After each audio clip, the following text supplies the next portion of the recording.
উফ, বাপ রে বাপ, কি গরম পড়েছে রে বাবা।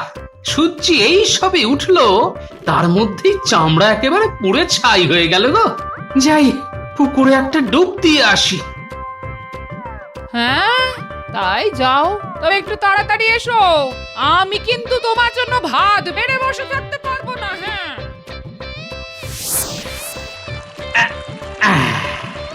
জল দেখেই লোভ হচ্ছে, মনে হচ্ছে জলেই ডুবে থাকি। আচ্ছা লোক তো, গেছে তো গেছেই, ফেরার নাম নেই। এদিকে ভাত জুড়িয়ে গেল যে।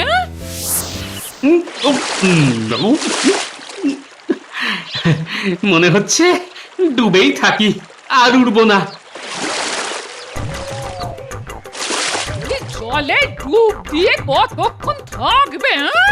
দেখাচ্ছি মজা। হ্যাঁ, আচ্ছা আচ্ছা, আমাকে দেখেই জলে আবার ডুব না?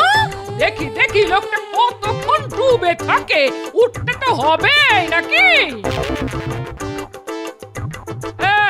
এই আর একবার যদি ডুব দাও তো এই তোমার মাথায় ভাঙবো। সাধ করে কি বসে আছে গিন্নি? আহা, কি শান্তি।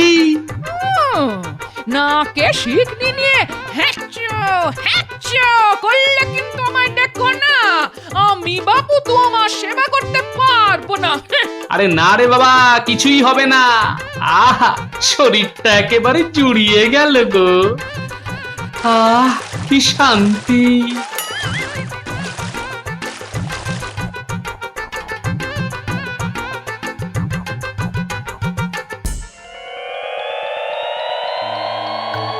কি ব্যাপার, গোপাল এত দেরি করছে কেন? আজ যে আমার খুব জরুরি মন্ত্রণা ছিল। শুভ কার্যে দিল তো বেটা হাঁচি। মহারাজ, আজ আর কোনো মন্ত্রণা হবে না, হলেও তা শুভ হবে না। মহারাজ, এগুলো সব কুসংস্কার, মানার কোনো মানে নেই। হ্যাঁ,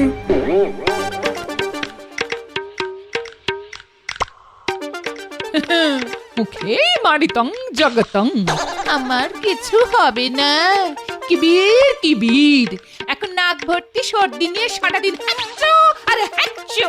মরণ হচ্ছে আমার। ঘরের কাজ ফেলে এখন সর্দি সামলাও। এমনিতেই মানুষটার বয়স হয়ে গেছে, কঠিন অসুখ না বাঁধিয়ে বসে। হ্যাঁ, বিছানায় একবার পড়ে গেলে কে সেবা করবে? আমি পারবো না বাবা, সেবা করতে পারবো না। কিন্তু যদি ভালো মন্দ কিছু হয়ে যায়, ইস, কি আজে বাজে কথা ভাবছি। মানুষটা এত বোকা যে জলে ডুবে থাকার কি বিপদ তা জানেই না। কপাল কপাল, সবই আমার কপাল। বোকা লোকের সঙ্গে ঘর করার যে কি মরণ, সে শুধু আমি জানি।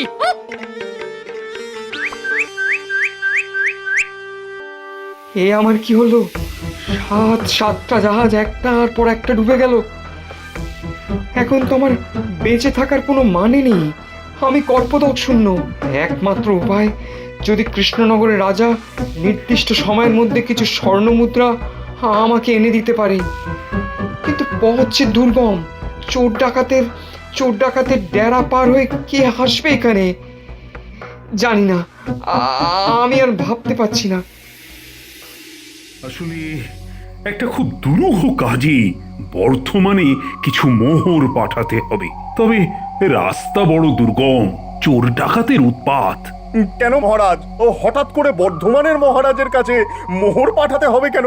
তার রাজকোষ কি শূন্য হয়ে গেছে নাকি? আরে না না, বর্ধমানের বণিক সুদত্ত খুব বিপদে পড়েছে। তার সপ্তডিঙা সাগরে ডুবে গেছে। সুদত্ত এখন কপর্দক শূন্য। তার মহাজনরা কালই তার কাছে মোহর দাবি করেছে, নইলে তাকে গ্রেফতার করা হতে পারে। সুদত্তর এই বিপদে কাকে দিয়ে পাঠাবো মোহর? কে সেই বীর যেই বিপদ সংকুল পথে যাবে বর্ধমানে? ভালো কাজে লোক পাঠানো হবে, তাতে হাঁচি দিল গোপাল। ওকে রাজসভা থেকে বার করে দিন মহারাজ। হ্যাঁ, আমি কি তোমার বুদ্ধিতে চলবো? তোমার বুদ্ধি আমার যে কোনো গাধার থেকেও কম। চুপ করো। এখন কাকে পাঠাই তা নিয়ে আমার মাথা একেবারে গরম হয়ে যাচ্ছে। কেন মহারাজ? সেনাপতির মতো সাহসী মানুষ থাকতে আর কার খোঁজ করছেন আপনি? মহারাজ, আপনি ভগবানকে পাঠাচ্ছেন না কেন মহারাজ? ও আপনার কোন কাজে লাগে? আচ্ছা, এ আপনি কি বলছেন মহারাজ? রাজ্যের মন্ত্রী যাবে মোহর নিয়ে? হ্যাঁ? আচ্ছা। একটা কথা বলি মহারাজ, মানে বলছি ডাকাতের হাতে যদি আমার মৃত্যু হয় তবে যে রাজ্য মন্ত্রী হারা হয়ে যাবে। মানে মন্ত্রী ছাড়া রাজ্য কি চলবে? কে আপনাকে বুদ্ধি দিয়ে সাহায্য করবে মহারাজ? আচ্ছা। দেখলেন দেখলেন মহারাজ, প্রতিটি কথায় কেমন হাঁচি দিচ্ছে গোপাল। এটাই যদি ওর কাজ হয় তবে ওকেই পাঠান না। নাপিতের ছেলেকে রাজসভায় স্থান দিয়ে কি যে উপকার আপনার হয়েছে কে জানে। মহারাজ, কথায় কথা বাড়ে। আপনি যদি আদেশ করেন আমি যেতে রাজি। যদি শহীদ হই তবে গর্ববোধ করব। তবে আমাকে কাবু করার সাধ্য ভগবানেরও নেই। হ্যাঁ, এই আমি বলে রাখলাম মহারাজ। সাধু সাধু গোপাল, আমার রাজসভায় অন্তত একজনের তো দেখা পেলাম যে কোনো কাজেই ভয় পায় না। এতদিনে ভগবান মুখ তুলে চেয়েছেন রে ঘটা, নইলে আমাদের ডাক পড়ে। তা যা বলেছিস বটা, হ্যাঁ, নতুন মন্ত্রী এতদিন আমাদের ডাকেনি, ব্যাস ভাড়ার শূন্য হয়ে গেছে। এবার ভগবানের ইচ্ছায় যদি যদি ভালো মৌকা মারতে পারি তবে বেশ কয়েকদিন চলে যাবে। কি বলিস বটা? তার বলতে রে ভাই।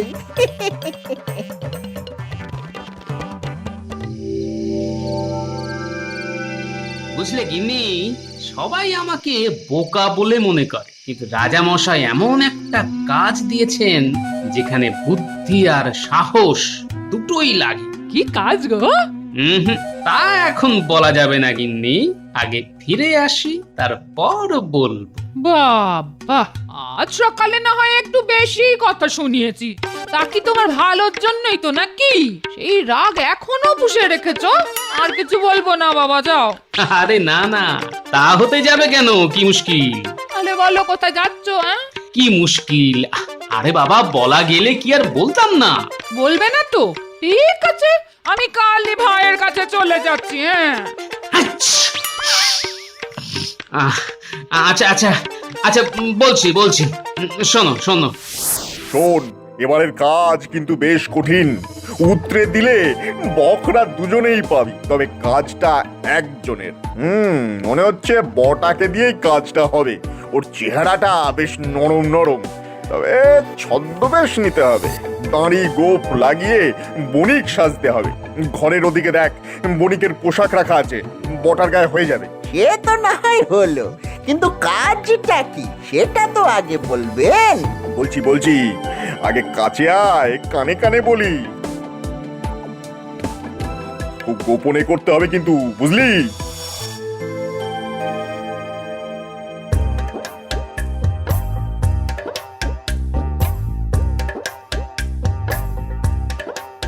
বাহ, চমৎকার রাস্তা তো।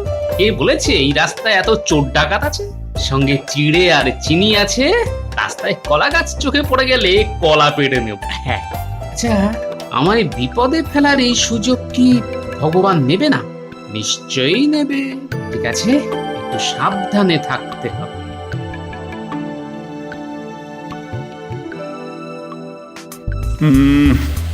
গোপালের জন্য ভারী দুশ্চিন্তা হচ্ছে। চোর ডাকাতের হাত থেকে ওই রাস্তায় কেউ আজ অব্দি রেহাই পায়নি। তা গোপাল কি পারবে? পারবে না যে তা তো আপনি ভালো করেই জানেন মহারাজ। না পারলে কি হবে? বড় জোর সহস্র মোহর চুরি যাবে। এ তো মহারাজের কাছে সামান্য অর্থ। এ তুমি কি বলছো মন্ত্রী? গোপাল তোমার সহকর্মী, তার জন্য তোমার চিন্তা হচ্ছে না? চিন্তা কেন হবে? চিন্তা কেন হবে? ওকে তো আপনি জোর করে পাঠাননি। আরে গোপাল মোহরের লোভে নিজে থেকে যেতে রাজি হয়েছে। আমার তো সেখানেই চিন্তা, গোপাল ওই মোহর নিয়ে লোপাট না হয়ে যায়।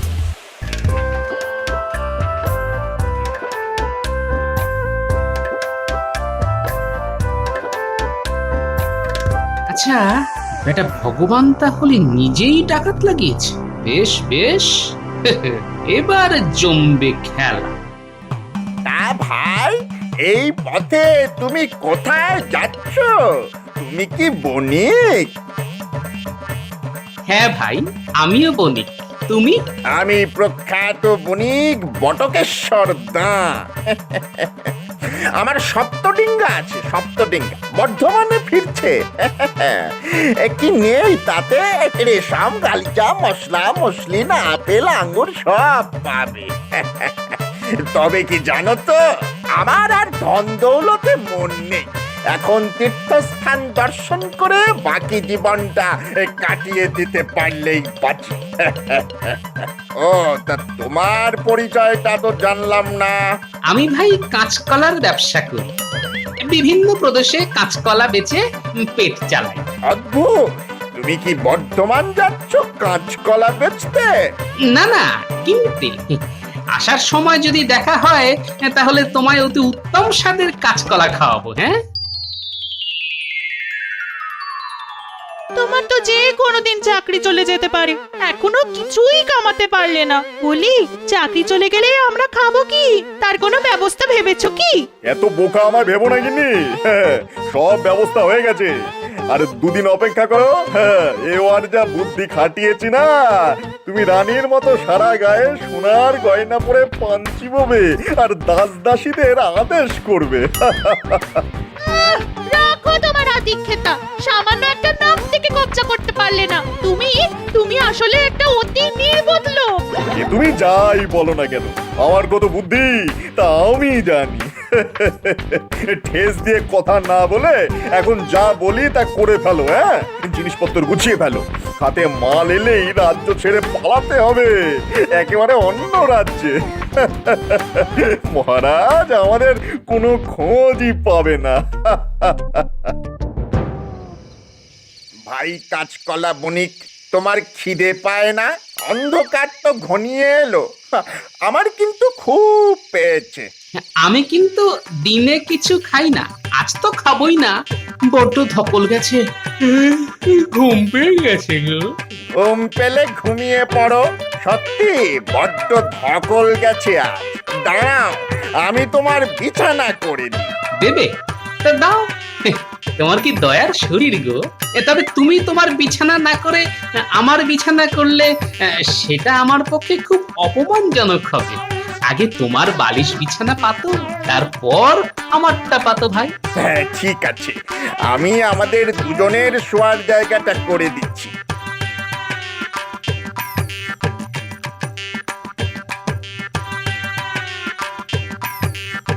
শোনো, তুমি ঘুমিয়ে পড়ো, আমি ওই পুকুর থেকে চিড়ে ধুয়ে আনি। পেট একেবারে চুই চুই করছে।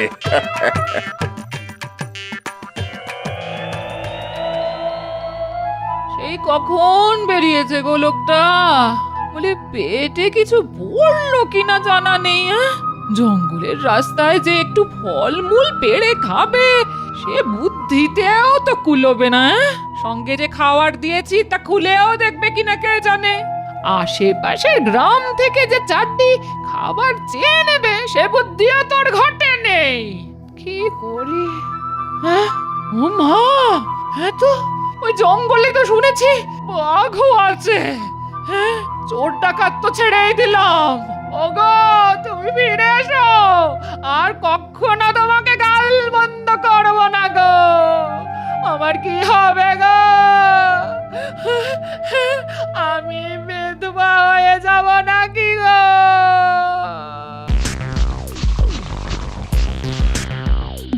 কি আশ্চর্য, নেই কোথাও তো নেই।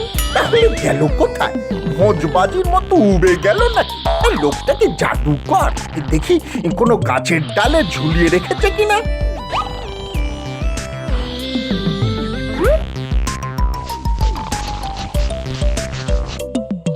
আমার এত কষ্ট সব চলে চলে গেল, ভগবানের কাছে মুখ দেখাবো কি করে?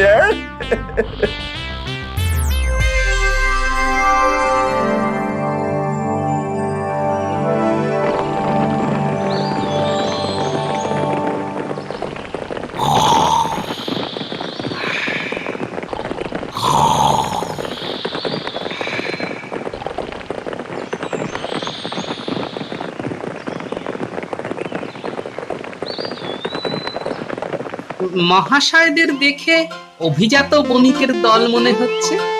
শুনুন, আমি মহারাজ কৃষ্ণচন্দ্রের সভাসদ।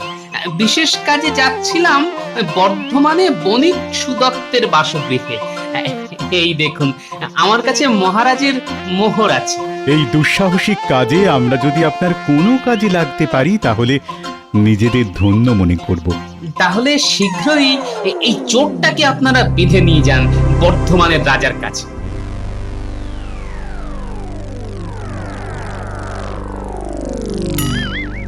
মহাশয়, আপনার ধনরত্ন কিছু চুরি যায়নি তো? আমার কাছ থেকে চুরি করা ভগবানেরও অসাধ্য। ভাই গোপাল, তুমি কি জাদুকর? এত ধনরত্ন তুমি কোথায় লুকিয়ে রাখলে ভাই? না পেয়ে আমার খুব জানতে ইচ্ছে করছে। ওরে, তোর মতো নিপাট গর্ধব চোর হলে তাই হয়। আমি কিন্তু সহস্র মোহর তোর কাছেই রেখেছি।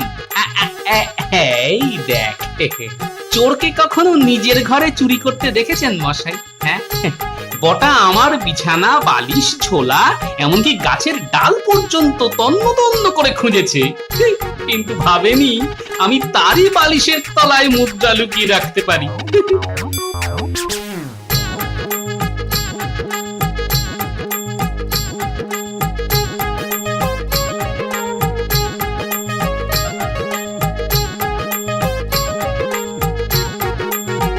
আপনার মতো বুদ্ধিমান সভাসদ পাওয়া মহারাজ কৃষ্ণচন্দ্রের সৌভাগ্য। তাকে আমার সশ্রদ্ধ প্রণাম জানাবেন। আপনি সত্যি বুদ্ধির জাদুকরই বটে। এই চোরটাকে আগে ধরে নিয়ে যান, সত্তর কারাগারে নিক্ষেপ করুন। আপনাদের অশেষ ধন্যবাদ। যাত্রা শুভ হোক। আমি চললাম আমার কাজে।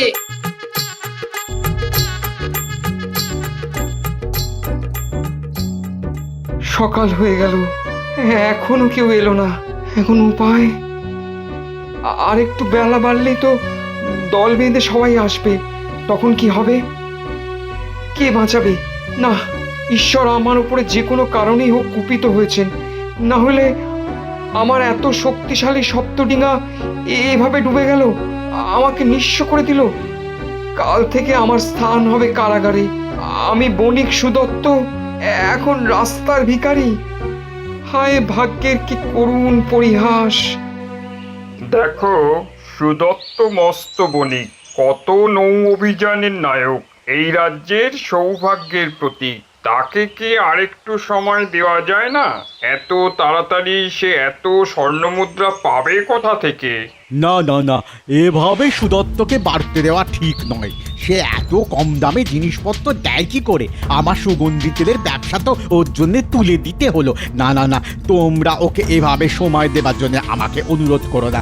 তোমরা কি করবে আমি জানি না, তবে আমার দেনা তাকে শোধ করতেই হবে, তার যেভাবেই হোক। একটা কাজ করা যেতেই পারে। এখন ধন সম্পত্তি বলতে ওই বসত বাটি, হ্যাঁ, সেটা সে আমাদের কাছে বন্ধক রাখতেই পারে। যখন ও দেনা মিটিয়ে দেবে তখন ওই সুদে আসলে হিসেব নিকেশ করে যা হোক একটা মীমাংসায় আসা যেতে পারে। তোমার লোক কিছুতেই মিটবে না। এত ধন সম্পদ তুমি রেখে যাবে কার জন্যে? তিনকুলে তো কেউই নেই। টাকা একটা নেশা ভায়া, টাকা একটা নেশা। টাকা ছাড়া আমি আর কিছুই ভাবতে পারি না, বুঝেছো? মাঝে মাঝে বেশি রাতে যখন কেউ থাকে না, তখন ওই মোহরগুলো তার যে কি আনন্দ তা তোমাদের আমি বোঝাতে পারবো না, বুঝেছো?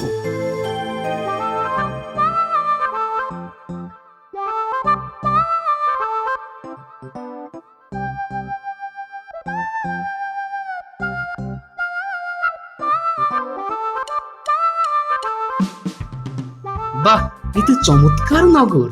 কত লোক। এখন সুদত্ত বণিকের বাড়ি চিনব কি করে? ওই যে একজন আসছে, ওকেই জিজ্ঞেস করি। মহাশয় নিশ্চয়ই এই নগরের বাসিন্দা? আগে হ্যাঁ। তা আপনি কি এই নগরে প্রথম এলেন? কাউকে খুঁজছেন নাকি? আগে হ্যাঁ, আমি বণিক সুদত্ত মশাইয়ের বসত বাটি খুঁজছিলাম। তা আপনি কি জানেন তিনি কোথায় থাকেন? আরে, তার বাড়ি চেনে না এমন লোক এখানে কেউ নেই। এই যে, সেটাই তার বাড়ি। ধন্যবাদ ভাই। না, আর কোনো আশা নেই। রাজা কৃষ্ণচন্দ্রের কাছ থেকে যার সাহায্য আসার কথা ছিল সে তো এলো না। তাকে হয়তো ডাকাত মেরেই ফেলেছে। প্রভু, ওই কৃষ্ণনগরের রাজার কাছ থেকে একজন আপনার সঙ্গে দেখা করতে এসেছে। এসেছে এসেছে তাকে তাকে ওপরে নিয়ে এসো। ভগবান মুখ তুলে চেয়েছেন। ভগবান নয়, রাজা কৃষ্ণচন্দ্রের দাসানুদাস আমি শ্রী গোপাল ভাঁড়। এই নিন আপনার সহস্র মোহর।